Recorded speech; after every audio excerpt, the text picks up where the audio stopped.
Bonjour, donc ici aujourd'hui on est le 16 avril 2018 et je vais voir donc la suite des quadripôles et je vais voir la matrice en Z ou ce qu'on appelle tout simplement communément les paramètres en Z. Voilà. Et ceci c'est utilisé, les quadripôles sont utilisés en télécommunication et en automatisme, hein. Généralement on retrouve pour le filtrage, régulation, correction, etc. Amplification. Je l'ai déjà expliqué ça, je reviens plus, hein. C'est que je me répète assez souvent à chaque fois. Et voilà, on s'est retrouvé la matrice de transfert et tralali, tralala, bon, tout ce qui va avec. Et le but ici de cette vidéo, c'est juste de mettre la matrice en Z qui est définie par deux équations. Bien sûr, ce sont des équations qui vont pouvoir se transposer au travers de matrices. Donc on a la tension U1 qui est égale à I1 Z1 plus I1 Z de transfert que je vais appeler ZR. Z de transfert. Voilà, transfert inverse. Et je vais avoir U2 qui est égal à U2 Z2 plus un courant. Oh non, ici je me suis trompé, puisque c'est un courant de transfert, c'est I2. Et là, ce sera I1 Z de transfert direct. Voilà, on a Z de transfert inverse et Z de transfert direct. Voilà. Et ça, ce sont les deux équations qui amènent à la matrice de transfert. Bon, ceci, je peux l'écrire sous forme matricielle, hein. Alors, sous forme matricielle, U1, U2. Bon, le choix de la matrice, soit je peux mettre avec des parenthèses, ou soit avec des crochets. Bon, je vais opter pour les crochets. Alors, c'est...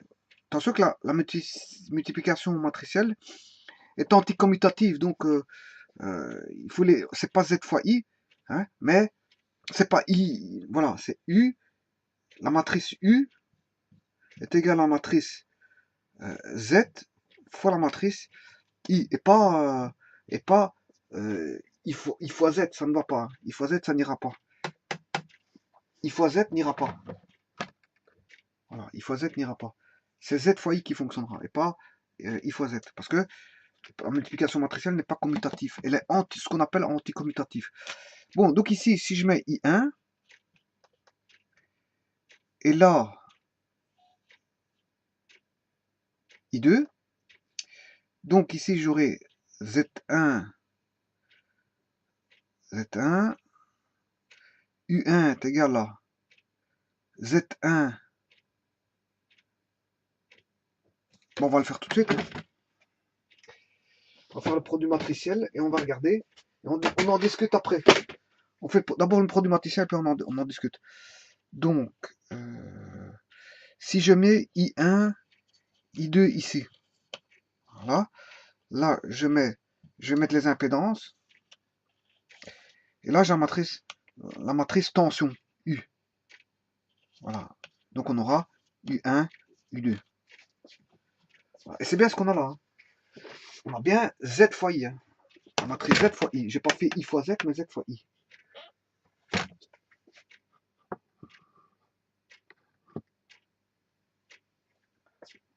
Voilà. Donc j'ai fait Z fois I, et comme c'est anticommutatif, c'est pas égal à I fois Z, mais Z fois I. Donc U égale Z fois I.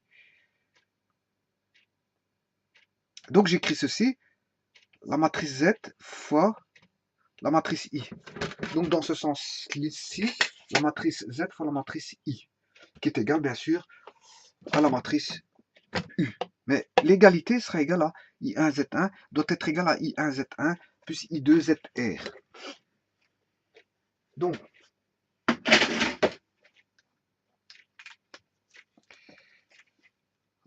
je vais écrire ici sur le côté que I1 est égal à I1 Z1 plus I2 ZR, et I2 est égal à I2 Z2 plus I1 ZF.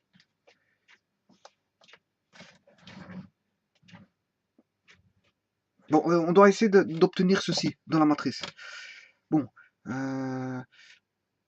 donc ceci ici, la multiplication comme ceci, avec la multiplication comme ceci, doit me donner U1. Donc c'est-à-dire que je dois avoir, ici je dois avoir Z1, ici je vais avoir Z1, Z1 fois I1,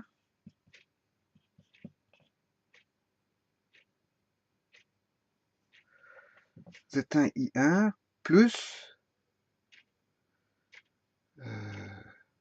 et là je dois mettre, pour avoir I2 ZR, donc j'ai bien utilisé I1, maintenant je vais utiliser I2 fois, et là je dois mettre ZR pour avoir I2 ZR. Et là si je fais ceci, j'ai bien la multiplication matricielle I1 Z1 plus I2 ZR. Voilà, ça c'est bon. Voilà que vaut U1. Maintenant U2, je dois mettre, je dois avoir U2. U2 provient de I1 ZF, donc ici je dois avoir I1, je dois avoir ZF ici. Et là, il reste le dernier, I1 ZF, I2 Z2. Voilà. Et là, en faisant ça, j'ai bien là Z1 I1 plus I1 Z1 plus ZR I2. Voilà. Je vais le mettre suivant l'ordre impédance courant. I1 Z1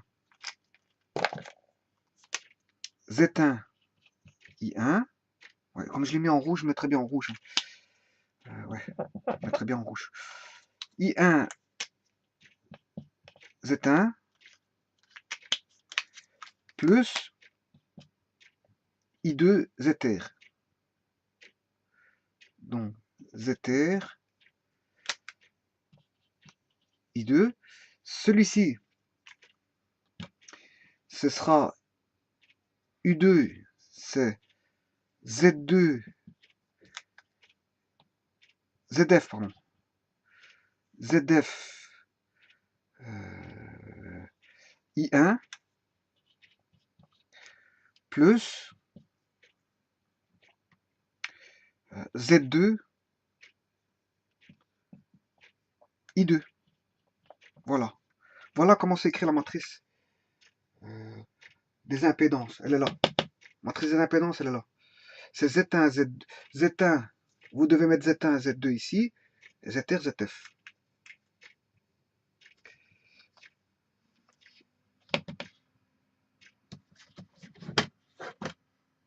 Donc, je vais l'écrire. Hein.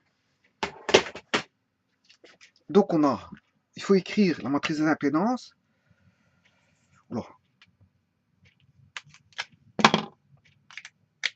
la matrice des impédances, c'est Z1. Donc, la matrice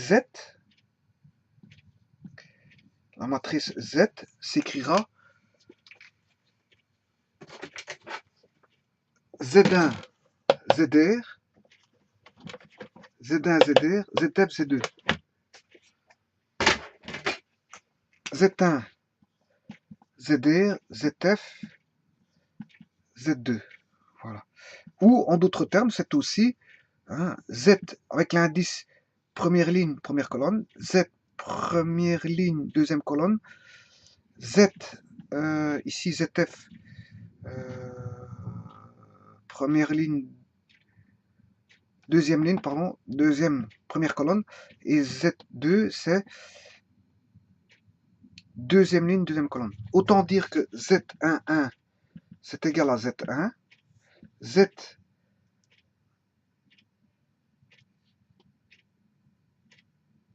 1, 2, c'est égal à ZR, Z 2, 1, c'est égal à ZF, et Z 2, 2, c'est égal à Z2. Voilà.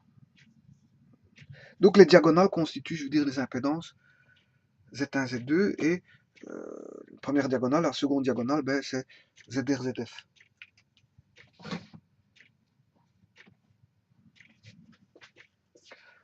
Alors, donc elle est bien donnée par l'équation suivante. Alors maintenant, ceci étant dit,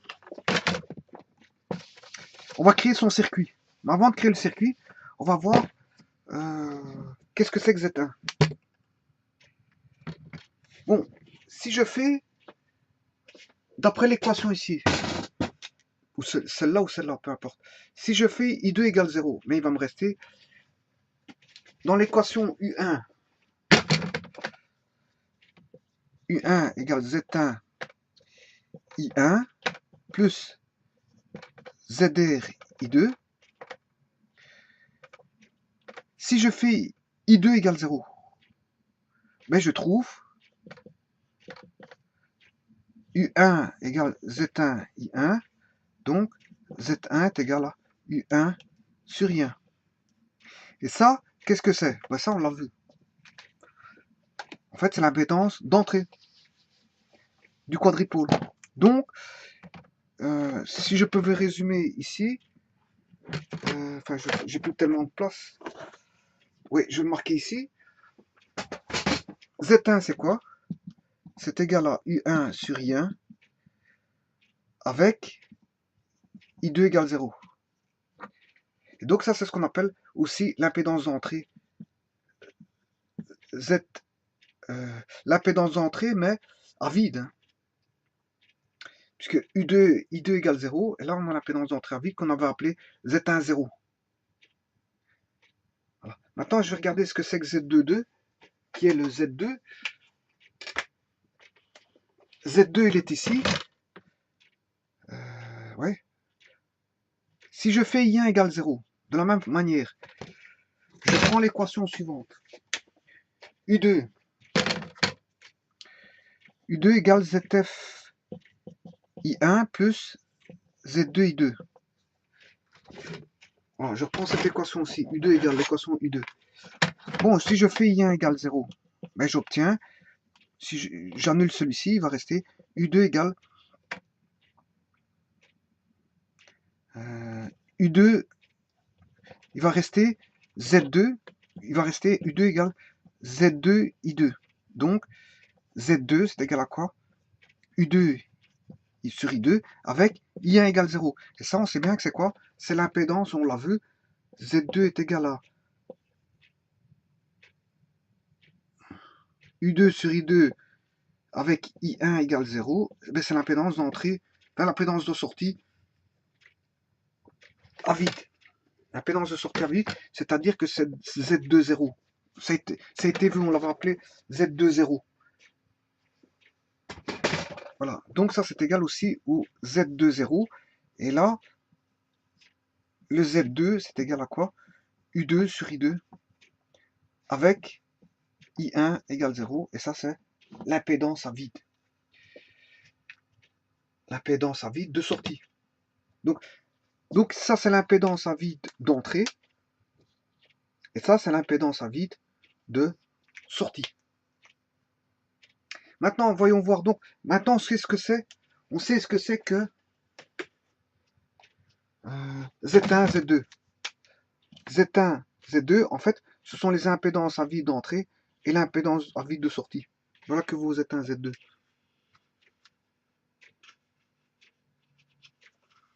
Maintenant, voyons voir ce qu'est l'impédance ZR et ZF. Bon, ZR, je vais rechercher l'équation. Ici.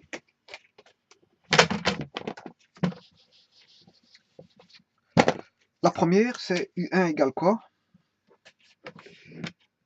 Z1 I1 plus ZR I2. Voilà. Alors, moi, ce qui m'intéresse, c'est le ZR. Donc, pour avoir le ZR, il faut que j'annule ceci. Pour annuler ceci, Z1 étant différent de 0, l'impédance à vide étant en entrée étant différente de 0, l'impédance à vide d'entrée étant différente de 0. Donc, pour avoir ZR tout seul, il faut que I1 soit nul. Donc, à ce moment-là, si I1 vaut 0, j'ai ZR est égal à U1 est égal à quoi? ZR fois I2. Il ne reste plus que ceci, puisque I1 vaut 0. Donc, ZR vaut quoi? Il vaut U1 sur I2. Ouais, mais là, vous voyez que c'est un petit peu spécial. Hein. J'ai une tension d'entrée U1 qui va dépendre du courant I2. Donc, en d'autres termes, la tension d'entrée U1, enfin, on va dire que quand I1 égale 0, ben on a une contribution du courant I2, donc de la sortie, du courant de sortie sur l'entrée. Courant de sortie sur l'entrée, donc on a bien une contribution de tension relative à la sortie sur l'entrée. Donc j'ai une contribution de tension du courant de sortie, courant de sortie c'est I2, sur l'entrée.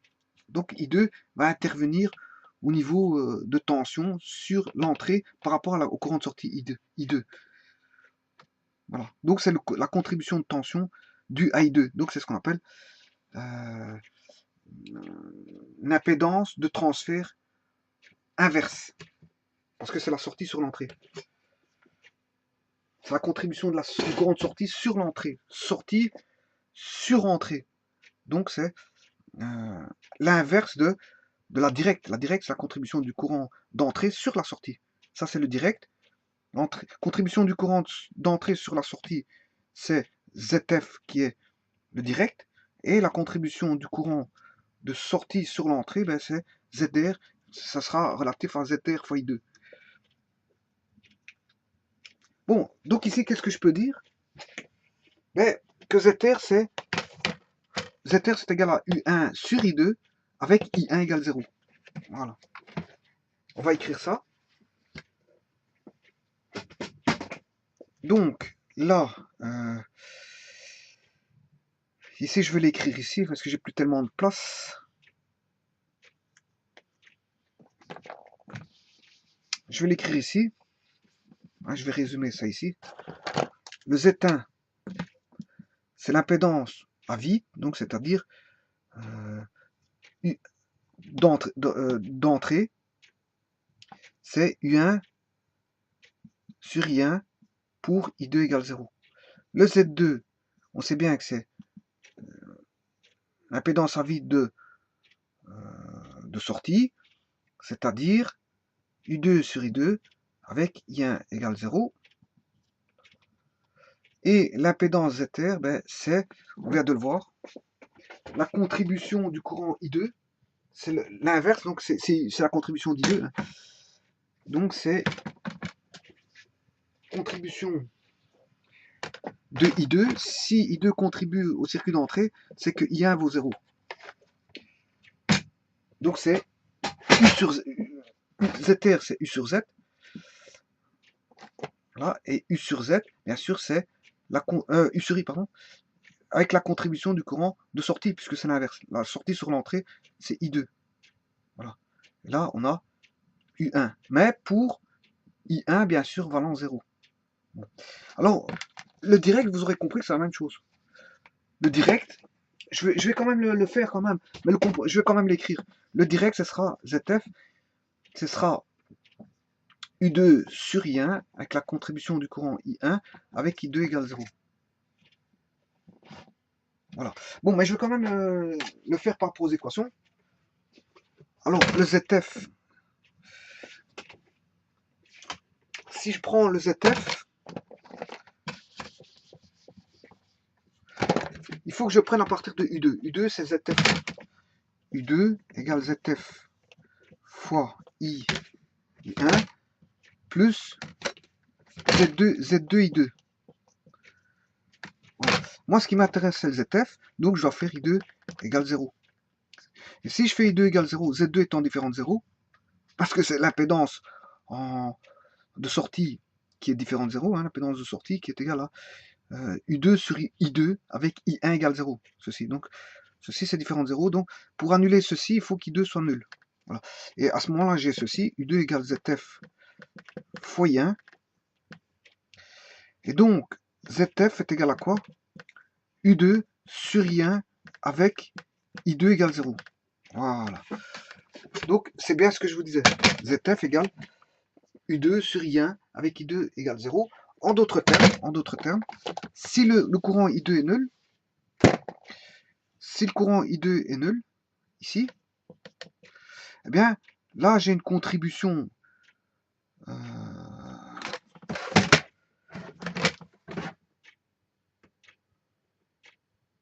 bon, je vais réexpliquer pour les éthers. Pour les éthers, ici, les éthers, en fait, c'est contribution directe du courant inverse, reverse, donc c'est une impédance de transfert inverse, reverse. Reverse, c'est-à-dire reverse, c'est de la sortie vers l'entrée, donc la sortie vers l'entrée, sortie vers l'entrée. Qu'est-ce qui va contribuer? Ben, c'est le I2. Donc j'aurai Zr I2, bien sûr en annulant tout ici, hein, avec I1 égale 0. J'annule l'impédance qui est ici, je l'annule, en faisant I1 égale 0. Voilà. Ça, c'est le reverse. Pour le direct, forward. Pour le forward, je vais mettre... C'est le contraire. Je vais faire I1 égale 0. Voilà. Et là, j'ai une contribution... Non. Je me suis trompé, je m'excuse. Si je fais I1 égale 0, ouais, donc ça je l'ai dit, hein.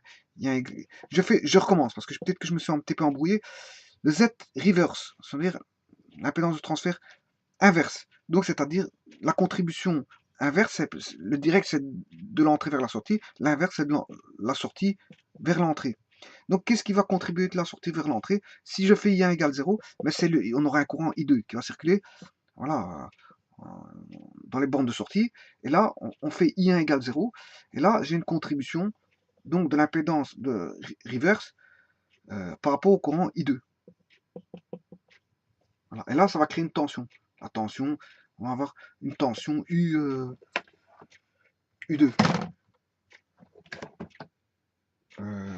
J'aurai une tension U1, pardon. Là, j'aurai une tension U1. Une tension U1, mais avec I1 égale 0. Voilà. Maintenant, si je fais l'explication contraire. L'explication contraire, cette fois-ci, c'est le forward. L'impédance forward direct, c'est de la contribution de l'entrée vers la sortie. Ça, on est en direct. Hein. Entrée-sortie, entrée vers sortie, c'est direct. Sortie vers entrée, c'est en reverse, inverse. Voilà. Donc ici, la contribution du courant I1 sur la sortie ici, eh bien, va me donner une tension U2. Bien sûr, avec I2 égale 0. Voilà, avec I2 égale 0. Donc, j'ai bien une contribution de tension due au courant sur une impédance je veux dire, directe. Son impédance directe fois le courant I2, enfin, le courant I1. Hein, voilà, c'est dû à I1. C'est un courant dû à I1. Enfin, c'est une tension due au courant sur l'impédance de transfert dû au courant I1. Et ça va me donner une tension I2. Voilà. Donc, ZF. Voilà, donc on obtient ceci. Donc ce qui veut dire que le circuit généralisé, si on a compris tout ça, ben c'est que si je réécris l'équation, donc ici je remonte ceci, mais si je réécris l'équation, U1 est égal à Z1 I1 plus ZR I2, U2 est égal à Z2 I2 plus ZF I1. Voilà. Voilà les équations de la matrice, les équations quadripolaires. Paramètres en Z qu'on peut mettre sous forme de tableau, c'est-à-dire sous forme de matrice. Bon, donc ici on va faire le circuit équivalent de ça. Le circuit équivalent de ça, on a compris qu'on a une contribution pour la tension U1, j'ai deux contributions. Une due à l'impédance, Z1, voilà, avec un certain courant qui va circuler en entrée, et bien sûr, là, j'ai une source de tension qui est Zr I2, voilà, où on s'est retrouvé le Zr, en annulant I1, en faisant I1 égale 0, je peux trouver le Zr, la contribution due au courant I2 de sortie sur l'entrée. Et donc, ici, vous aurez quoi? Vous aurez bien sûr U1. Voilà. Alors en sortie, c'est la même chose. Donc c'est l'équivalent, en fait, le circuit d'entrée est équivalent à une source de tension avec une impédance de sortie Z1.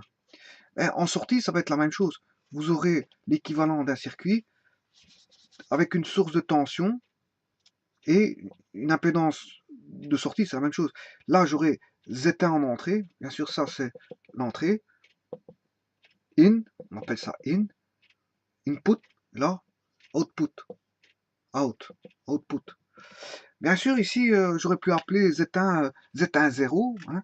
Z1 c'est Z1 0, Z2 c'est Z2 0, mais Z1 ça peut être aussi Z, euh, Z in 1 ou Z1 in, ou enfin peu importe. Vous pouvez appeler ça, je veux dire, de différentes manières en fait. Ou Z in tout court, Z in.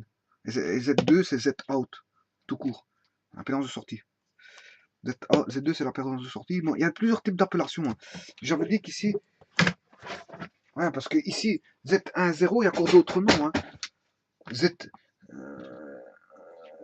Z in, Z2 c'est Z out, ou Z1i, ou ZI1, ZO, ZO, I de input, hein. Ou Z in, ou Z out, voilà.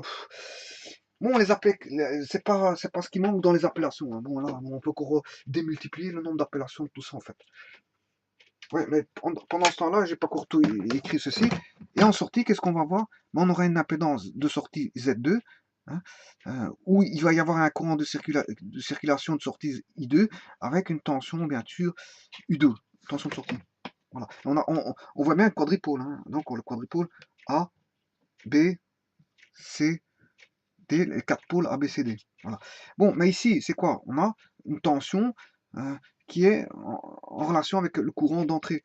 Donc, on a le ZF qui est le direct, l'impédance de transfert direct ou dû au courant d'entrée sur l'influence du courant d'entrée sur, on va dire, sur le quadripôle, enfin sur sur l'impédance de sortie. Donc on aura ZF I1 qui va me donner une tension U1. U1 qui va me donner pardon, une tension U2, mais U2 pour I2 égale 0, c'est-à-dire que je n'aurai pas d'impédance Z2. Voilà.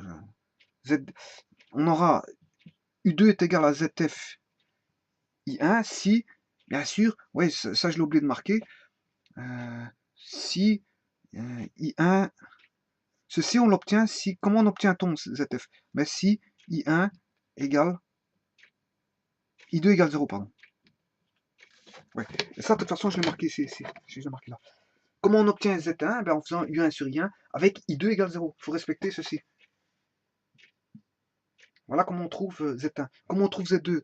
Ben, en faisant U sur Z, avec les tensions, les bonnes tensions et les bons courants adaptés, c'est-à-dire ici, comme c'est Z2, Z2 sortie, Z out, output, ben c'est tension de sortie sur courant de sortie, avec I1 égale 0. Et là, à ce moment, on trouve Z2 séparément. Là, on trouve Z1 séparément en faisant ça, ZR séparément en faisant ceci, et ZF séparément en 3. Voilà. Comment trouver Z1, Z2, ZR, ZF? C'est via ceci.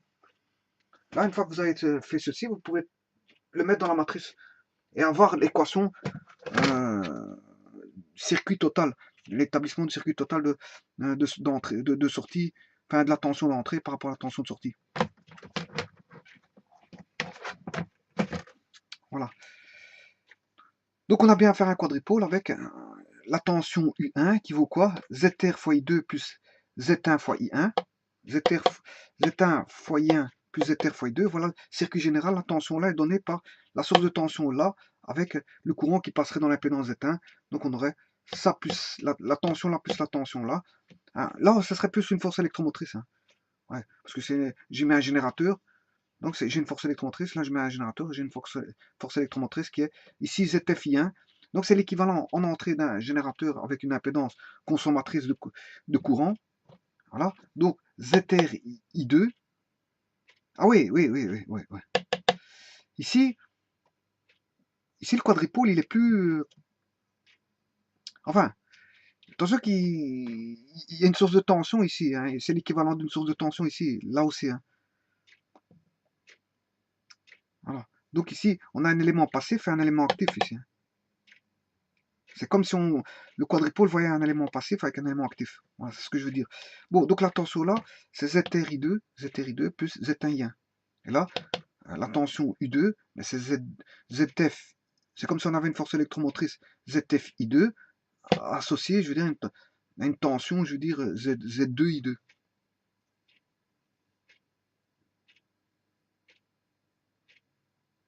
Voilà, et ça, c'est le circuit généralisé, je veux dire,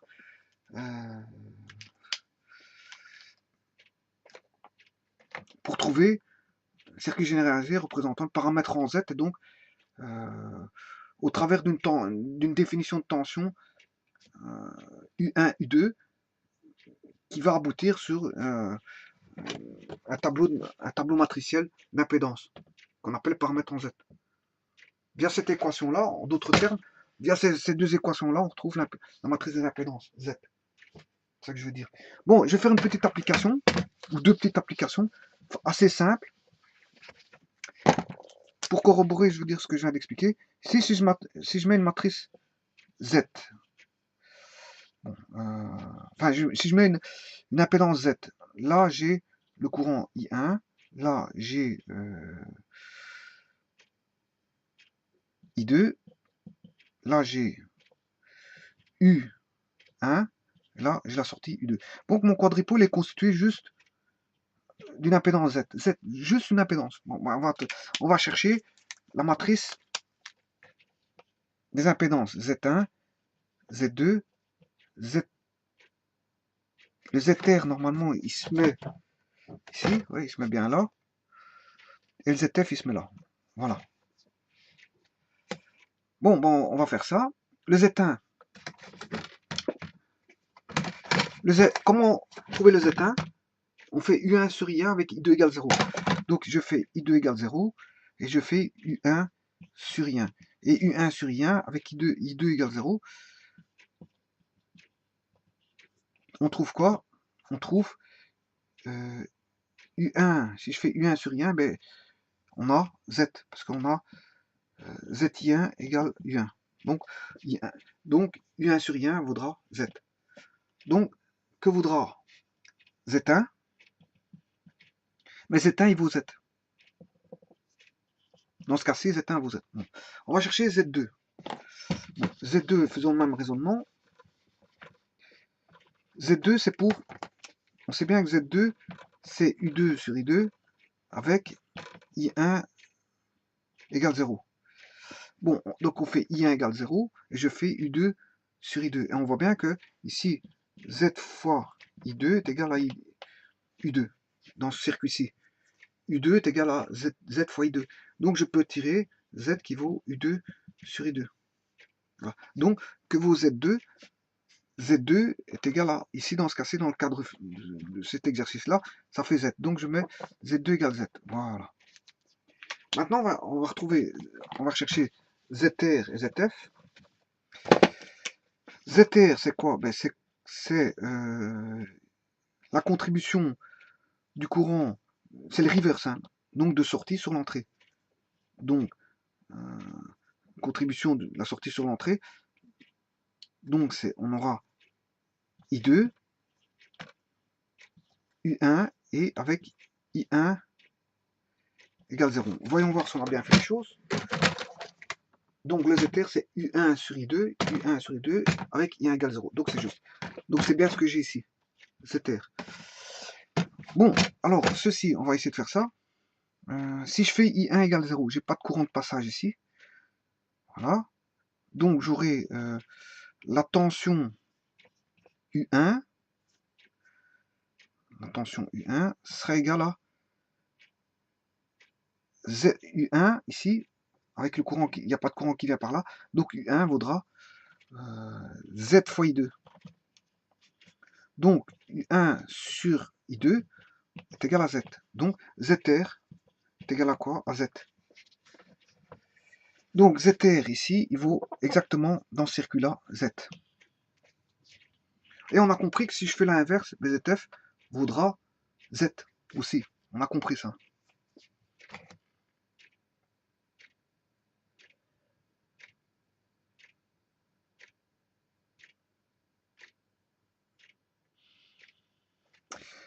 Donc je vais quand même l'écrire.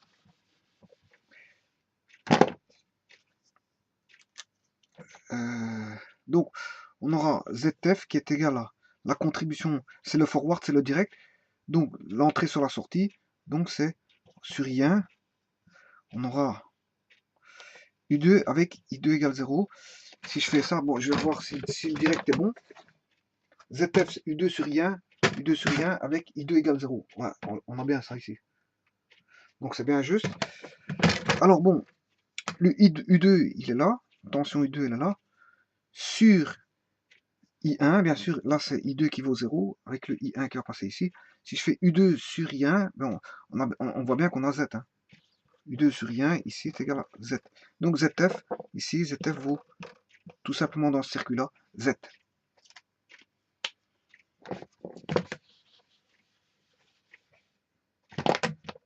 Et alors ici, on peut mettre en évidence le Z, mais bon, on s'en fout. Voilà, dans ce cas-ci, la matrice, elle vaut Z. Je peux mettre en évidence, mais je ne le fais pas. Parce que le but, c'est d'obtenir ma matrice. La matrice qu'on appelle la matrice paramètre en Z. Donc dans ce cas-ci, dans un simple circuit comme ça fait Z. Alors maintenant, on va voir, je vais faire un deuxième exercice. Si par exemple, j'avais mis ceci. Voilà, voilà, voilà, avec ici Z1, voilà, et Z2. On va chercher, donc on a toujours U1, on a toujours I1, I2 et U2. Bon, maintenant,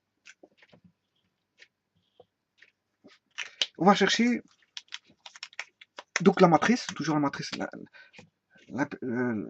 paramètre en Z, au travers d'une matrice, de ce circuit-là. Le quadripôle est constitué de Z1 et Z2 comme on voit ici. Bon, alors maintenant, tout d'abord, ici on a quoi? Z1, là Z2, là le ZR et là le ZF. Là. Et on va essayer de s'atteler à trouver ça. Donc comment trouve-t-on le Z1? Z1, c'est l'impédance à vide d'entrée. Il faut faire U1 sur I1 avec I2 égale 0. Bon, si je fais I2 égale 0, ben, je vais trouver que la tension U1 est composée, I1 est composée de deux impédances. Donc, elle est composée de Z1 plus Z2. Donc, en fait, Z1, dans la formule générale matricielle Z1, ce sera, ou Z input, Z1 0. Z1 0 ici vaudra Z1 plus Z2. Voilà. Maintenant, si je fais l'impédance de sortie, c'est Z2 qui est égal à Z2 U sur I, donc c'est I2 sur I2 avec I1 égale 0. Donc I1 égale 0, j'ai pas de courant qui circule ici. Donc si j'ai pas de courant qui circule ici, on a le circuit là. On aura juste U2 sur I2 vaudra Z2. Parce que j'ai pas de courant qui circule ici. Donc j'aurai U2 sur le courant I2, il n'y a pas de courant qui circule là, donc l'impédance, là c'est comme si elle n'existait pas.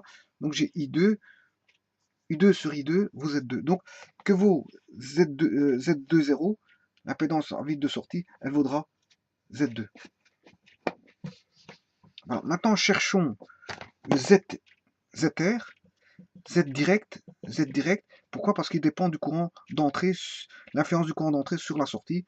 Donc c'est sur I1 avec U2, avec I2 égale 0. Voilà. Alors, si je fais I2 égale 0, il n'y a pas de courant I2. Ouais, je vais juste vérifier. ZR, c'est bien U1. Non, ZR, je m'excuse, c'est U1. C'est le reverse. Ouais, c'est pas le direct. C'est pas le direct, c'est le reverse. R, transfert direct. C'est l'impédance de transfert inverse. Et pas le direct. J'étais en train de faire le direct. Enfin, c'est pas grave. Je peux laisser ça comme ça. Et rechercher le forward, le direct. Moi, je vais chercher le ZF. J'ai cherché le ZF. J'ai failli me tromper, mais voilà, heureusement que j'ai vu. J'étais en train de faire voilà.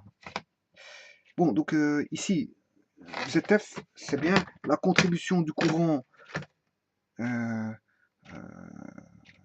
direct, donc d'entrée, sur le circuit de sortie. Donc c'est bien, courant d'entrée, c'est I1. Et la tension de sortie, c'est U2, sur la sortie U2, voilà, avec I2 égale 0. Donc c'est juste. Donc maintenant, si je fais ça, I2 vaut 0. Il n'y a pas de courant qui passe ici. Il n'y a pas de courant qui passe là. Mais on a un courant qui passe là. On a un courant qui passe là. Et je regarde la tension ici. Voilà. Et la tension là, ce sera... Bon, le courant, il n'y a pas de courant I2. Il ne passe pas par là. Par contre, j'ai un courant I1. Donc, U2 vaudra... U2 sur I1 vaudra Z2. Ouais, j'ai une tension ici au bord de Z2. Il y a un courant de passage ici. Mais U2 sur I1 vaudra Z2. Voilà, U2 sur I1 vaudra Z2, avec un courant I2 nul. Voilà. Maintenant, si je fais le contraire, j'ai U1, I2, avec I1 égale 0. Voilà, si j'écris ceci, à ce moment-là, je vais rechercher non plus ZF, mais Z reverse, Z inverse, contribution du courant de sortie sur l'entrée avec I1 égale 0.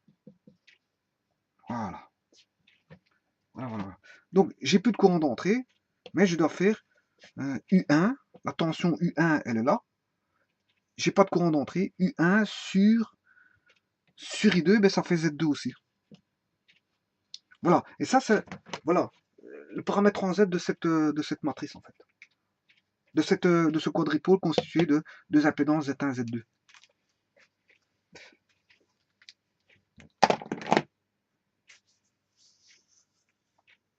Bon, ici, quand on dit I2 égale 0 ou I1 égale 0, les courants qui sont nuls, c'est des ouvertures, tout simplement. C'est des circuits ouverts. Hein.